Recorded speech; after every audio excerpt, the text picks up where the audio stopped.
What happens when a life of limitless privilege collides with the cold, hard floor of reality?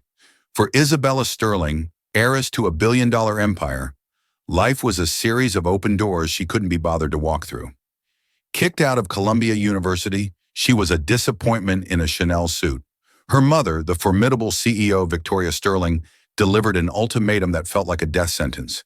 Trade the penthouse for the basement, the designer bags for a bucket and mop. This is the story of how a girl who had everything but valued nothing was forced to start at zero. It's a story about a janitor, a single father with a past shrouded in tragedy, who held the secret not to success, but to something far more valuable: self-worth. Stay with us to discover how the most important lessons aren't learned in a lecture hall, but in the quiet, empty hallways after everyone else has gone home. The dean's office at Columbia University was an exercise in curated intellectualism. Oak-paneled walls, leather-bound books that looked untouched, and a heavy mahogany desk separated Isabella "Izzy" Sterling from a man whose expression was a careful mixture of pity and finality. "Isabella," Dean Albright began, folding his hands, "your academic performance, or rather the lack thereof, leaves the board with no alternative. Your continued plagiarism on major essays and your failure to attend over 60% of your classes this semester constitutes a breach of the university's code of conduct. We are rescinding your enrollment, effective immediately." Izzy barely registered the words. She was more focused on a smudge on her pristine white Balenciaga sneaker. She'd paid a fortune for these shoes, and the idea that the floor of this stuffy office had dared to mar them was the most offensive thing that had happened all day. "Okay," she said, her tone laced with the casual indifference of someone who had never been told no. "So what does my mother need to donate to make this go away? A new library wing? A science center? Just give me a number." Dean Albright's face tightened. "Miss Sterling, this is not a negotiation. This is a matter of academic integrity. Your family's generosity is appreciated, but it does not purchase a degree." The finality in his voice finally pierced her bubble of entitlement. Panic, cold and unfamiliar, began to prickle at the back of her neck. This was real. The car ride back to the Sterling Tower penthouse was silent. The city blurred past the tinted windows of the Maybach, a world she owned but didn't belong to. Her mother, Victoria Sterling, sat opposite her. Victoria wasn't just a mother, she was a force of nature. A widow who had taken her late husband's modest real estate company and forged it into Sterling Enterprises, a global titan of architecture and development. Her face, usually a mask of calm, corporate control, was today carved from ice. She didn't speak until they were in her sprawling office on the 80th floor, the whole of Manhattan laid out beneath them like a circuit board. "Columbia called me an hour before you did," Victoria said, her voice dangerously quiet. She walked over to her desk, not to sit, but to stand behind it, a general surveying her battlefield. "They mentioned a donation. I told them not to expect a cent." Izzy flinched. "Mother, I can fix this. I'll reapply. I'll go to NYU, or—" "You will do no such thing," Victoria cut her off. "You have treated your entire life like a rough draft you can perpetually delete and rewrite. The tutors, the prep schools, the creative consultants for your college essays, all of it a waste. You lack the one thing I cannot buy for you: character." Izzy's throat felt tight. "That's not fair." "Fair?" Victoria's laugh was a sharp, brittle sound. "Fair is the multi-million-dollar trust fund you've been bleeding dry on closing parties. Fair is the world-class education you treated like a social club. The free ride is over, Isabella. As of this moment, your credit cards are canceled. Your access to the trust is frozen. The keys to your convertible are on my desk." Izzy stared, dumbfounded. "What am I supposed to do? You're cutting me off?" "No," Victoria said, her gaze unyielding. "I'm giving you a job. Your first real job. You will work here, in this building." A sliver of hope, maybe in marketing or PR. Something easy where she could coast. "Doing what?" Izzy asked, trying to keep the tremor from her voice. Victoria picked up an ID card from her desk. The photo was a candid shot of Izzy, looking bored and annoyed, taken by security last week. The title beneath it read, "Isabella Sterling, Facilities and Maintenance Staff." Izzy blinked. Facilities? Like the IT guys? Lower, Victoria said. You start tomorrow, 6 p.m. Your supervisor will meet you in the sub-level 2 loading bay. His name is Liam O'Connell. He's the night shift custodial foreman. You will be cleaning toilets, mopping floors, and emptying trash cans in the very building that bears our name. You will earn a minimum wage, and from that, you will pay rent for the studio apartment I have arranged for you in a walk-up in Queens. You will learn the value of a dollar, the dignity of labor, and what it feels like to start at absolute zero. You will do this for 6 months. If you quit, if you fail, you are cut off permanently. Consider this your final pass-fail test. Izzy felt the world tilt on its axis. Her, Isabella Sterling, a janitor. It was a nightmare, a cruel joke. But one look at her mother's resolute face told her it was deadly serious. The gilded cage had just become a prison, and the floor was a lot further down than she had ever imagined. The sub-level 2 loading bay of Sterling Tower was a world away from the gleaming marble lobby and the hushed, expensive air of the executive floors. Down here, the air was thick with the smell of diesel fumes, damp concrete, and industrial-grade disinfectant. The glamour of the Sterling name did not penetrate this deep. Izzy stood awkwardly by a stack of pallets, feeling utterly alien in her mandatory uniform, a drab, gray jumpsuit that was both too baggy and too tight in all the wrong places. Her Hermes Birkin bag had been replaced by a cheap plastic locker key clutched in her hand. The rhythmic thump-thump-thump of a massive ventilation fan was the only sound. At precisely 6 p.m., a man emerged from a doorway marked Custodial Services. He was tall, with a lean, wiry strength that his simple work clothes couldn't hide. His hair was dark, his face carried the kind of quiet exhaustion that seemed permanent, but his eyes, a clear, startling blue, were sharp and observant. He looked to be in his late 30s. "You're Sterling?" he asked. His voice was calm, with a low timbre that didn't echo in the cavernous space. "Isabella," she corrected him automatically, a reflex of her old life. He gave a slight, almost imperceptible nod. "Liam O'Connell. Welcome to the night shift." There was no warmth in his greeting, but no malice either. It was purely functional. "Your locker's inside. Stow your personal items. We start with the financial sector, floors 42 to 48. They're the last to leave." The custodial office was a cramped, cluttered room filled with the smell of bleach and stale coffee. A handful of other night shift workers, older men and women, speaking a mix of Spanish and English, nodded at her with weary curiosity. She was an anomaly, a glitch in their routine. Liam handed her a cart stocked with bottles of chemicals, rags, trash bags, and a mop bucket. "This is your station. Rule 1, never mix ammonia and bleach. Rule 2, always put up a wet floor sign. Rule 3, do the job right the first time, so you don't have to do it a second time. Questions?" Izzy had a million. "Can I just pay someone to do this for me? Is this a reality TV show? Do you have any idea who I am?" She settled for no. The first hour was a masterclass in humiliation.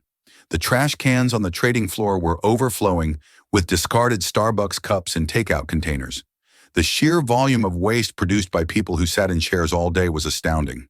Her first attempt at changing a large trash bag resulted in it splitting, spilling a sticky mixture of old coffee and soggy salad onto the pristine carpet.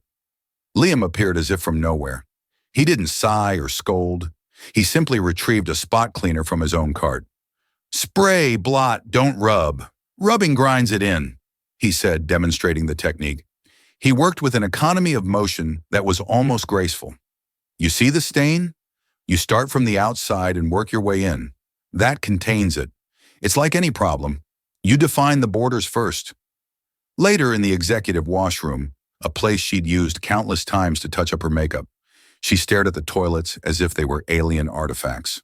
The task was simple, yet she found herself hesitating, repulsed. She did a cursory, clumsy job, splashing water on the floor and leaving streaks on the chrome fixtures. Liam inspected her work a few minutes later. He ran a finger over a faucet, then looked at it. "This is a smudge. Means you use the wrong cloth. You use microfiber for polishing, terry cloth for scrubbing. It's about using the right tool for the job." He paused, his blue eyes meeting hers in the reflection of the mirror. You think this is just cleaning, don't you? Izzy shrugged, defensive. Isn't it? On the surface, he said, his voice dropping slightly. But it's really about restoration. It's about respect. The people who work in this building, they work hard. They're stressed. They don't need to come into a dirty bathroom. A clean space gives them a moment of peace. It shows someone cares. We're the invisible foundation of this whole place. We take the chaos of the day and we reset it back to zero. So they can start fresh tomorrow. He wasn't lecturing her. He was teaching her.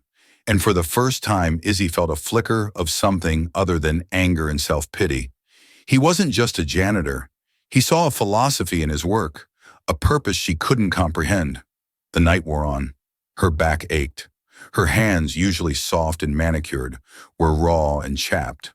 She learned the distinct, back-breaking motion of mopping a long hallway, the specific angle to hold a squeegee to leave glass streak-free. By the time their 2 a.m. break rolled around, she was bone-tired and starving. She sat in the break room, nursing a lukewarm coffee from a vending machine. Liam was at a small table, meticulously sketching in a worn notebook. His drawings were not doodles. They were intricate and precise. She caught a glimpse of what looked like the support structure of a bridge, rendered with an architect's eye for detail. "What's that?" she asked, her curiosity overriding her exhaustion. He closed the notebook quickly, a flicker of something, sadness maybe, in his eyes. "Nothing, just a habit." He stood up. "Break's over. Time to do the lobby. It's the last thing people see when they leave, and the first thing they see when they arrive. It has to be perfect." As she followed him out, buffing the vast marble floors under the soaring atrium of Sterling Tower, Izzy felt the crushing weight of her new reality. This perfection he demanded was achieved through monotonous, grueling labor. And as she watched her own tired reflection glide across the polished stone, she realized she was part of that labor now. She was one of the invisible people who reset the world back to zero, night after lonely night. The first 2 weeks were a blur of misery. Izzy moved into the cramped Queen's apartment. It was clean but small, with a radiator that hissed and a window that looked out onto a brick wall. The contrast to her penthouse with its panoramic city views was a daily brutal reminder of her fall from grace. Her wage after taxes and her non-negotiable rent left her with barely enough for groceries and a subway pass.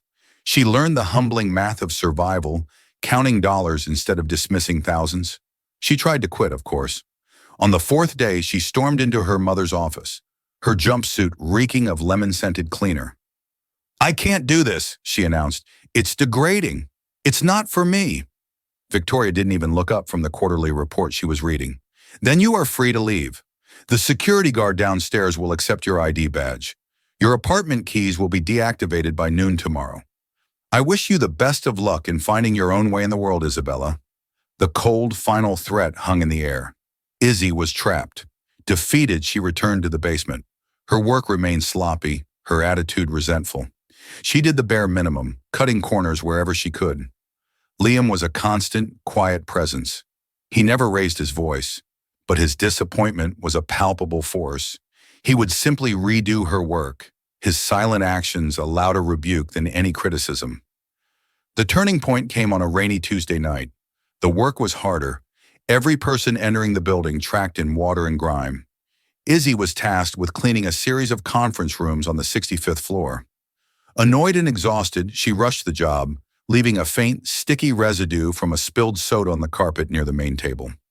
An hour later, Liam's voice came over the small radio on her belt. "Izzy, meet me in conference room 65A. When she arrived, she saw him kneeling on the floor, working on the spot she had missed. But he wasn't alone. A little girl, no older than 8, with wide, curious eyes and 2 dark braids, sat quietly in one of the large executive chairs, sketching in a coloring book. She was a miniature version of Liam. "My sitter had a family emergency," Liam said by way of explanation, not looking up from his work. "This is Lily. Lily, this is Izzy. She's learning the ropes." Lily looked up and gave Izzy a shy, sweet smile. "Are you learning how to fight the chaos monster?" Izzy blinked. "The what?" "That's what Daddy calls it," Lily said, holding up her coloring book. The mess people leave behind. He says you make everything calm again for the morning people. The simple, innocent words struck a chord deep inside Izzy. Reset it back to zero. It was the same thing Liam had told her, now filtered through the imagination of a child. Yeah, Izzy heard herself say. I guess that's what we do. Liam finished the spot and stood up. You missed it, he said, his tone neutral. It's important to be thorough. If you leave a small mess, it tells people you don't care about the big picture. He looked at Lily, and his entire demeanor softened. The weary foreman disappeared, replaced by a loving father. Ready for our break, Firefly? Lily nodded eagerly. In the break room, Liam carefully unpacked a small dinner for her. Mac and cheese in a thermos, apple slices, and a cookie. He and Izzy sat in silence while Lily ate, her small feet swinging happily from the chair. The scene was so normal, so tender, it felt profoundly out of place in the sterile industrial break room. Suddenly, Lily began to cough. It started as a small tickle, but quickly escalated into a series of harsh, wheezing gasps. Liam was on his feet in an instant, his face a mask of controlled fear. Okay, Lilybug, deep breaths. Where's your puffer? He asked, his voice a strange mix of soothing and urgent.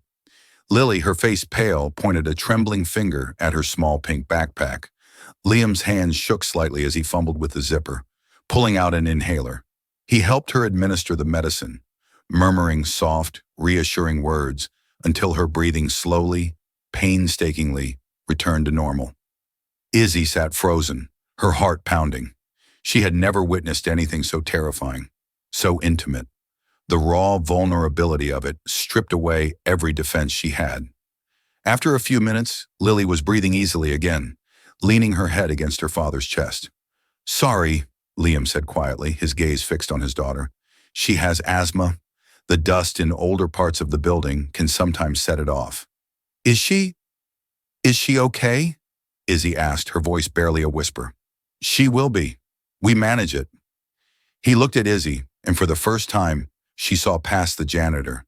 She saw a man carrying an immense weight, a father who would walk through fire for his child, a man who took a low-stress, night-shift job not because he lacked ambition, but perhaps because he needed to be completely and utterly present for this little girl. Later that night, long after Lily had fallen asleep on a makeshift bed of coats in the office, Izzy found herself in a supply closet, restocking her cart. The reality of what she had seen, Liam's fear, Lily's fragility, overwhelmed her.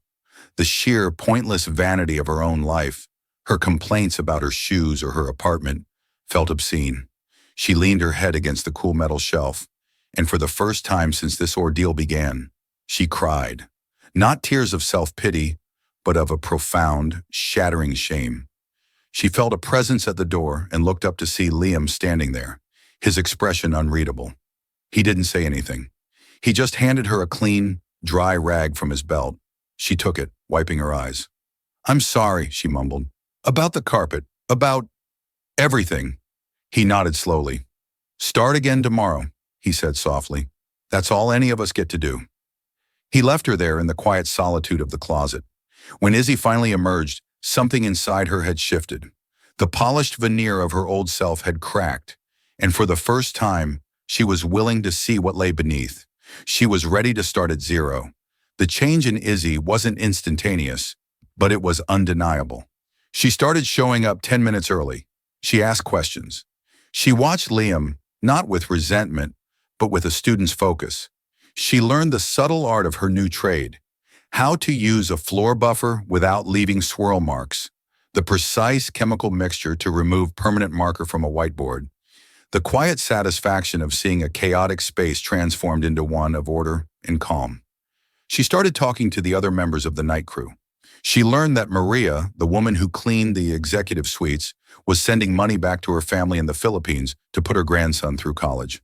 She learned that Jorge, the quiet man who handled recycling, was a talented musician who played in a band on weekends.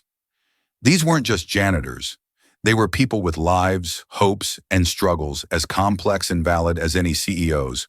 Her world, once a tiny, self-centered bubble, was expanding. Her relationship with Liam evolved into a quiet mentorship. He taught her about more than just cleaning. He spoke of structural integrity when pointing out a crack in the plaster. He talked about airflow and ventilation systems. He explained how the placement of lights affected the mood of a room. He saw the building not as a series of floors to be cleaned, but as a living, breathing entity. One night, while they were clearing out a storage room that was being converted into a new office, Izzy stumbled upon a dusty portfolio case tucked behind a stack of old filing cabinets. It was heavy. Curiosity piqued, she opened it. Inside were not old documents, but a series of breathtaking architectural drawings. They were hand-drawn, a lost art in the age of CAD software. There were designs for a cantilevered bridge that seemed to defy gravity, a public library that spiraled toward the sky like a seashell, and a residential home that seamlessly integrated with a cliff face. The work was brilliant, innovative, and beautiful. In the bottom corner of each drawing was a small, elegant signature, L. O'Connell. Izzy's breath caught in her throat. She looked at Liam, who was methodically breaking down cardboard boxes across the room. This man, her boss, the janitor, was an artist, a genius. She carried the portfolio over to him. Liam, what is this? He froze when he saw it, the color draining from his face. For a moment, he looked like a man confronted by a ghost. He slowly took the case from her, his fingers tracing the worn leather. Where did you find this? He asked, his voice strained. Behind the cabinets. Liam, these are incredible. This is professional work. He sank onto a nearby crate, the portfolio resting on his knees. He was silent for a long time, the only sound the hum of the building around them. This was another life, he said finally. He began to talk, and Izzy listened, mesmerized. Liam O'Connell had been a rising star at Skidmore, Owings and Merrill, SOM, one of the most prestigious architectural firms in the world. He was a protege, the one everyone watched, lauded for his visionary designs and his understanding of structural poetry. He had a wife, Elena, a landscape architect he'd met in college. They were a golden couple, with a beautiful baby girl, Lily, and a future as bright as his designs. Then Elena got sick, a rare, aggressive form of cancer. They threw everything they had at it, the best doctors, experimental treatments. His high-paying job couldn't keep up with the mountain of medical bills not covered by insurance. He sold their apartment, cashed in his retirement funds, and eventually left his demanding job at SOM to become her full-time caregiver. For 2 years, my only project was her, he said, his voice thick with memory, designing her comfort, restructuring our lives around her treatments. But in the end, there was no brilliant design that could fix it. After Elena passed away, Liam was left with a mountain of debt and a heartbroken little girl who needed her father more than ever. The high-pressure world of elite architecture, with its 80-hour work weeks and constant travel, was no longer an option. He needed stability. He needed a job that ended when he clocked out, a job that allowed him to be home to make Lily dinner, to read her bedtime stories, to be there if her asthma flared up. A friend of a friend told me about an opening here, he said, looking around the storage room. Night shift foreman. It was steady. It was anonymous. No one knew who I was. I could just be a dad. That's all Lily needed me to be. Izzy was speechless. The quiet dignity she had always sensed in him suddenly had a history. His patience, his wisdom, his philosophical approach to his work. It all made sense. He wasn't a man who had ended up here. He was a man who had chosen to be here, sacrificing his own ambition for his daughter's well-being. He had willingly started his own life over from zero. Why didn't you ever go back, she asked gently, to architecture? He looked at the drawings in the portfolio, a deep sadness in his eyes. That part of me died with her. I poured all my creativity, all my passion into my work. When I lost her, I lost the source of it. All I have left is a technical understanding. He closed the case with a soft click. Now, I just build Lego castles with Lily. The scale is smaller, but the stakes are higher. He stood up, his composure regained. We should get this room finished. But Izzy couldn't move. She was looking at him with a new, profound sense of awe. Her own problems, her own fall from grace, seemed laughably insignificant in comparison. She had been stripped of her luxuries. He had been stripped of his life's love and his life's work. Yet he faced each day with a quiet strength she couldn't begin to fathom. That night, she didn't just see a janitor or a mentor. She saw a hero, hiding in plain sight, sweeping the floors of a world he had once been destined to build. And a new, fierce sense of purpose began to smolder within her. The world needed to see it, too. 3 months into her 6-month sentence, Izzy had found a rhythm. She was no longer just an heiress playing janitor. She was a competent member of the facilities team. She took pride in her work. The respect she had earned from Liam and the rest of the crew meant more to her than any designer label ever had. The calluses on her hands were like badges of honor. Her relationship with her mother remained frosty and distant. They communicated only through Victoria's assistant regarding payroll and other work-related necessities. Victoria observed her daughter's transformation from afar, through security reports and brief sightings in the lobby, but she made no move to bridge the chasm between them. To her, this was an experiment, and the results were still pending. The crisis struck on a Monday morning. Sterling Enterprises' newest, most ambitious project was the Solstice, a state-of-the-art 90-story residential skyscraper in Dubai. It was a marvel of modern engineering, designed by a celebrity architect, and was meant to be the crown jewel of the Sterling portfolio. The problem was subtle, but catastrophic. A senior engineer on the project, reviewing the final construction schematics, discovered a harmonic resonance flaw. Under a specific but plausible combination of high winds from a certain direction, the top third of the tower could develop micro-vibrations that would amplify over time, potentially leading to structural fatigue and, in a worst-case scenario, failure. The news hit the 80th floor like a shockwave. Construction was halted. The potential financial losses were staggering. Hundreds of millions in delays, contract penalties, and the immeasurable damage to the Sterling brand. Victoria Sterling convened an emergency meeting with her top architects and engineers from the prestigious firm of Thornton & Vance. For days, the brightest minds in the company were locked in the main boardroom, poring over blueprints and running simulations. The atmosphere in the tower was tense. The anxiety on the executive floors was so thick you could taste it. Their proposed solutions were all brutal. The most viable option involved reinforcing the building's core with a massive tuned mass damper, a complex pendulum-like structure. It was an engineering nightmare that would cost a fortune, sacrifice several floors of luxury penthouses, and delay the project by at least 2 years. Victoria saw her legacy beginning to crumble. Izzy knew all of this because the night crew had to clean up the aftermath of these marathon sessions.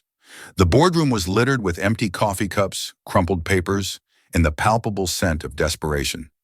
One evening, while emptying a recycling bin, she saw a discarded schematic of the Solstice's upper framework. It was covered in red ink, marking the problem areas. She looked at the complex latticework of steel and concrete, and something clicked. She remembered the drawings in Liam's portfolio, the elegant, almost organic way he solved impossible structural challenges. He didn't just use brute force. He worked with physics, redirecting stress and energy in ways that were both efficient and beautiful. An idea, audacious and terrifying, began to form in her mind. She found Liam in the sub-level workshop, carefully repairing the motor on a faulty floor buffer. "Liam, I need you to look at something," she said, her voice trembling slightly.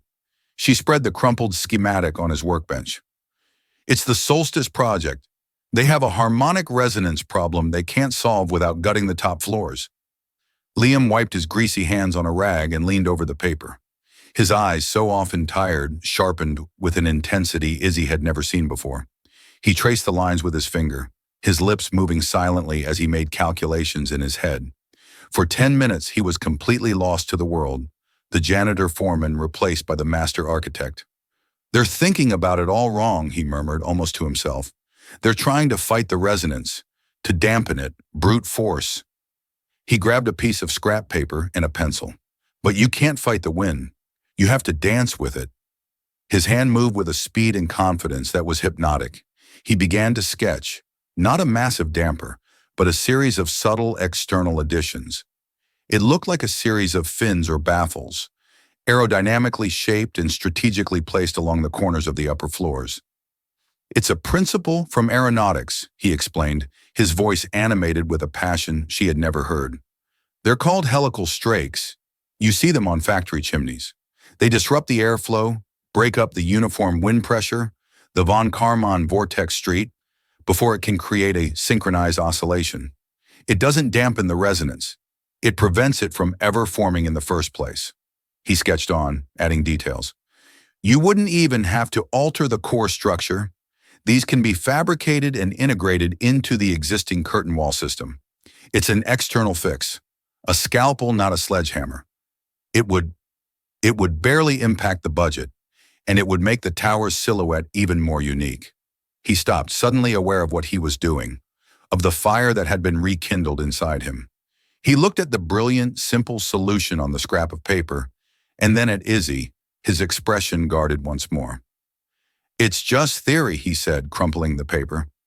No, Izzy said, snatching it from his hand before he could throw it away. No, this is the answer.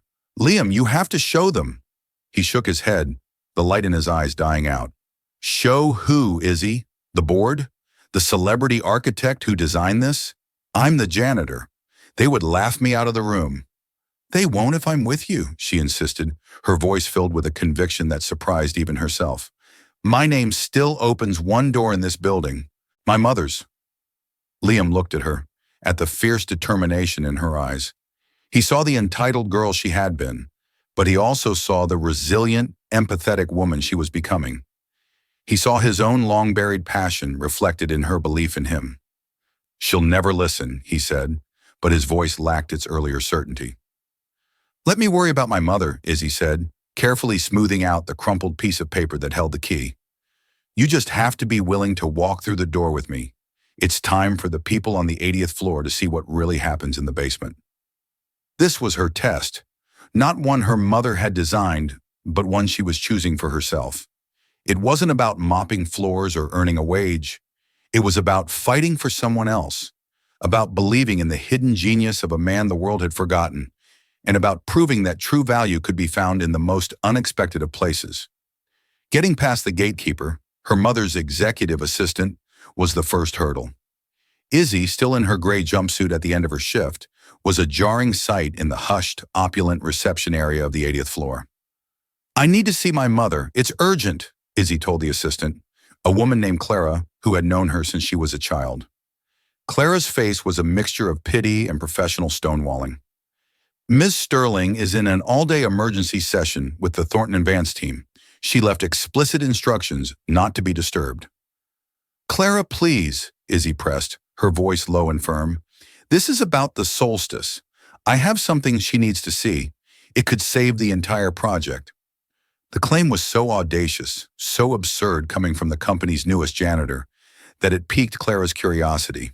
Seeing the desperate sincerity in Izzy's eyes, she relented. 5 minutes, Izzy. That's all I can promise. Victoria Sterling looked up as her daughter entered the boardroom, her expression a thundercloud of annoyance. She was flanked by a dozen grim-faced men in expensive suits, the architects and engineers who had failed to find an elegant solution. Isabella, this is wholly inappropriate, Victoria snapped. Whatever this is, it can wait. No, it can't, Izzy said, walking directly to the head of the massive table. She could feel the condescending stares of the architects, but she ignored them, her focus entirely on her mother. You're about to approve a $200 million mistake that will gut your flagship project. A senior architect, a portly man named Mr. Vance, scoffed. And I suppose you, with your newfound expertise in sanitation, have a better idea? The room chuckled. Izzy's cheeks burned, but she held her ground. I don't, but I know someone who does. She turned and opened the boardroom door. Liam O'Connell stood in the hallway. He had changed out of his work uniform into a simple, clean button-down shirt and trousers, but his exhaustion was plain to see. He held a roll of drafting paper in his hand. He looked uncomfortable, out of place, a ghost from another world. Victoria's eyes narrowed. The custodial foreman? Isabella, have you lost your mind? Get him out of here. Mother, for once in your life, will you please just listen? Izzy's voice cracked with emotion, but it was steel-edged. For 5 months, you've had me working at the bottom of this company to learn its value. And the most valuable thing I have learned is that you and everyone in this room have no idea who really keeps this place running. You look at this man and you see a janitor. I look at him and I see the most brilliant architect I have ever known. A stunned silence fell over the room. Liam stepped forward, his reluctance warring with the flicker of resolve Izzy had ignited in him. Mr. O'Connell, Victoria said, her tone dripping with ice, worked for SAM a decade ago, a junior associate with some promise who left the industry. That hardly qualifies him to critique the work of the top minds at Thornton and Vance. Liam met her gaze directly. With all due respect, ma'am, the wind doesn't care about a person's resume. It only cares about the shape of the object in its path. He walked to the table and unrolled his drawing. It wasn't a crumpled scrap anymore. He had stayed up all night using the drafting tools he hadn't touched in years to render his idea with breathtaking precision. He laid out the clean, elegant schematic of the tower, complete with his proposed helical strakes. He began to explain. His voice, usually so quiet, filled the room. He spoke of fluid dynamics, of vortex shedding, of aerodynamic solutions that were both structurally sound and aesthetically pleasing. He didn't use jargon to impress. He used it to teach. The condescending smirks on the faces of the other architects slowly faded, replaced by looks of grudging curiosity, then dawning comprehension, and finally sheer astonishment. Mr. Vance, the senior architect, stepped forward, peering at the drawing. This is based on the work of Scruton and Walsh, the research on cylindrical structures. It is, Liam confirmed, but adapted for a square-form skyscraper. The strakes don't have to be symmetrical. They can be designed as an architectural feature, a part of the building's identity, while disrupting the laminar airflow that causes the oscillation. He fielded their technical questions with an ease and depth of knowledge that left them speechless. He was no longer a janitor. He was a master of his craft, reawakened. He had taken their problem and, starting from the foundational physics they had overlooked, starting from zero, he had found an answer that was not only better, but orders of magnitude cheaper and faster to implement. The room was silent for a full minute after he finished. Finally, Mr. Vance looked at Victoria. "My God," he said, his voice hushed with awe. "He's right. It's brilliant. It will work." All eyes turned to Victoria Sterling. Her face was pale, her corporate armor completely shattered. She wasn't looking at the drawing. She was looking at her daughter, who stood beside Liam, her posture radiating a fierce, protective pride. Victoria saw it all in that moment. The failure of her own judgment, the arrogance of her entire world, and the incredible, unrecognizable strength in her own child.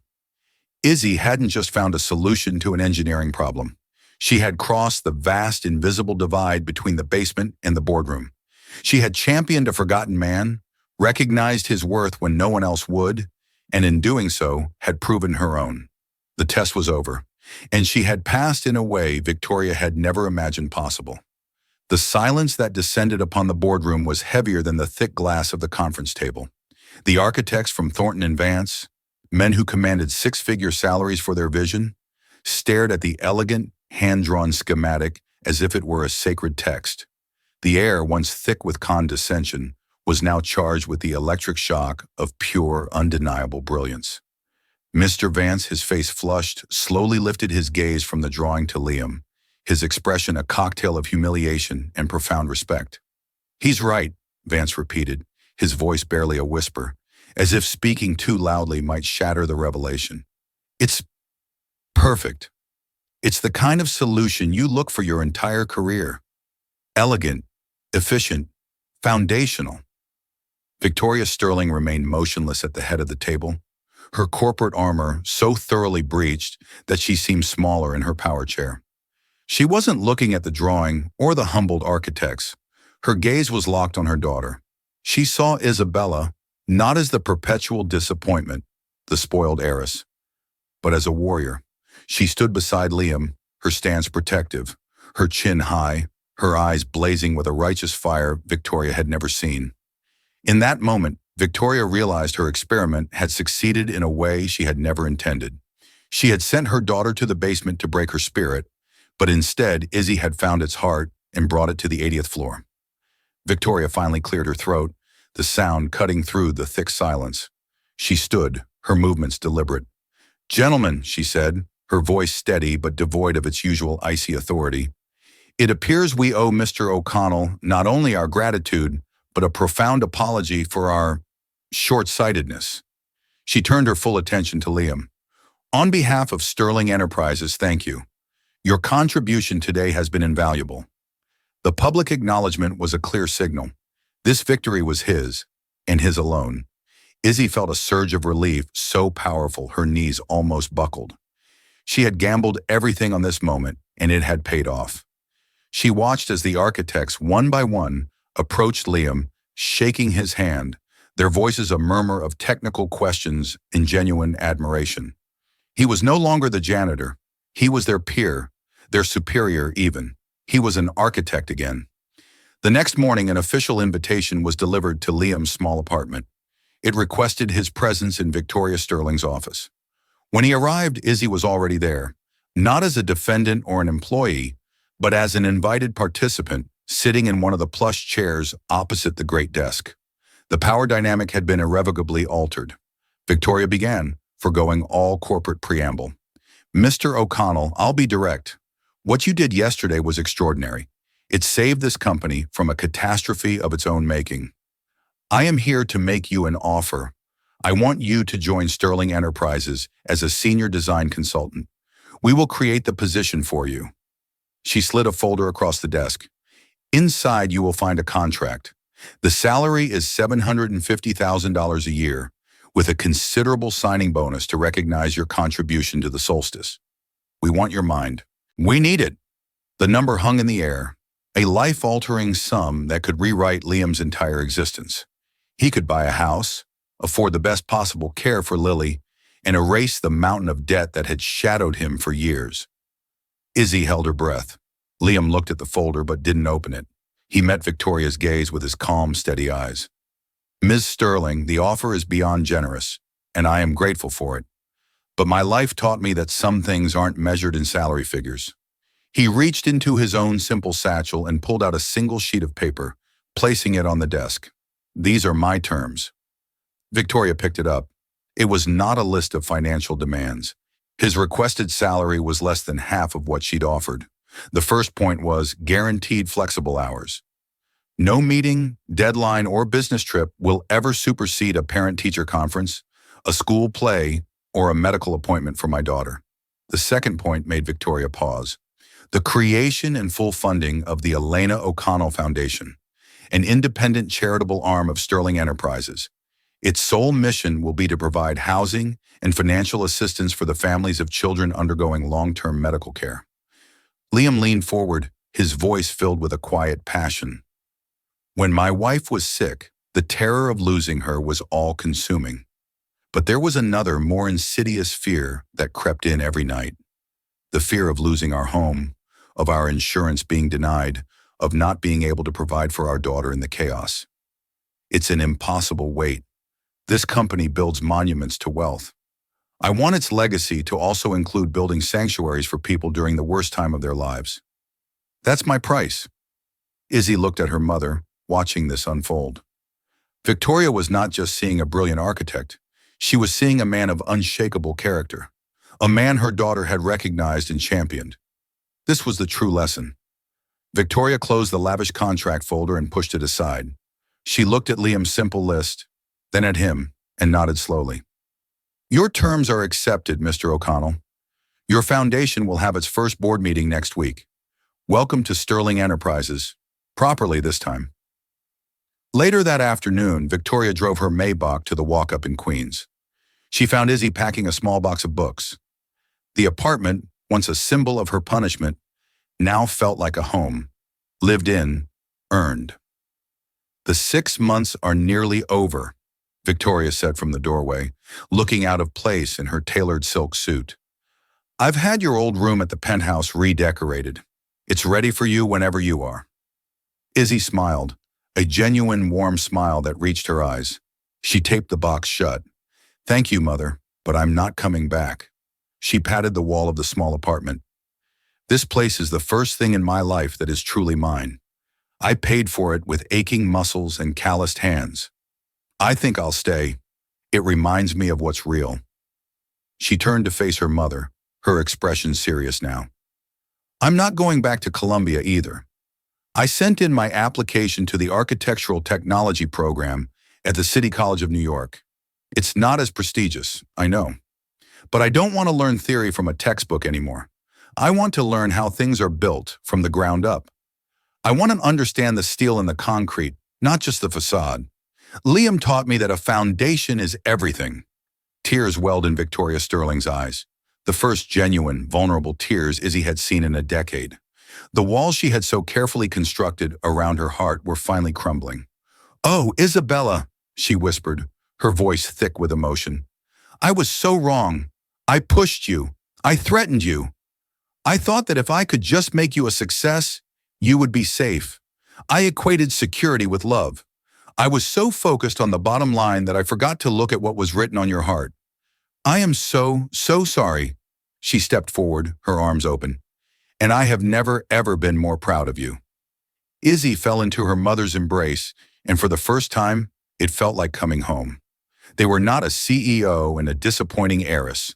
They were a mother and daughter, finding their way back to each other across a chasm of misunderstanding. 6 months later, the Dubai skyline was graced by the completed Solstice Tower. Architectural magazines lauded its unique, elegant silhouette, praising the innovative aerodynamic strakes as a stroke of design genius. Half a world away, on a once-neglected lot in the Bronx, a different kind of groundbreaking was taking place. A banner fluttered in the breeze. "Future home of the Elena O'Connell Foundation Family Residence." Liam stood over a set of blueprints, a confident smile on his face, looking every bit the master architect. Beside him, wearing a hard hat and steel-toed boots, was his new project management intern, Izzy Sterling. She pointed to a detail on the plans, asking a sharp, insightful question. Lily sat on a nearby bench, happily drawing the new building with a box of crayons. Victoria arrived, not in her Maybach, but in a simple sedan, carrying a large cardboard tray of coffee and donuts for the small construction crew. She greeted them by name. She watched her daughter and Liam, working together seamlessly, their shared purpose a tangible thing. She handed a coffee to Izzy, her hand lingering on her daughter's shoulder for a moment. "It's a good foundation," Victoria said softly, looking at the fresh-poured concrete. Izzy looked up, her face bright with a passion no trust fund could ever buy. "It's the best," she said, her eyes meeting her mother's. "We're building it to last." Together, the three of them stood, a family reforged, watching the beginning of a new structure rise from the ground, a testament not to wealth or power, but to the enduring strength of a foundation built on humility, compassion, and the courage to start again from zero. This story is a powerful reminder that our true value is not defined by our circumstances, our job title, or the name we carry. It's defined by our character, our resilience, and our ability to see the worth in others, even when the world overlooks them. Izzy Sterling had to lose a world of luxury to gain a universe of purpose. Liam O'Connell, a man who had already lost so much, taught her that starting at zero isn't an end. It's the most honest beginning you can have. It's about building a life based on what you earn, what you learn, and who you lift up along the way. If this story of transformation and second chances resonated with you, if you believe in the hidden potential within everyone, please take a moment to support our channel. Hit that like button, share this video with someone who might need to hear this message, and most importantly, subscribe for more stories that inspire and warm the heart. Your support allows us to keep telling stories that matter. Thank you for listening.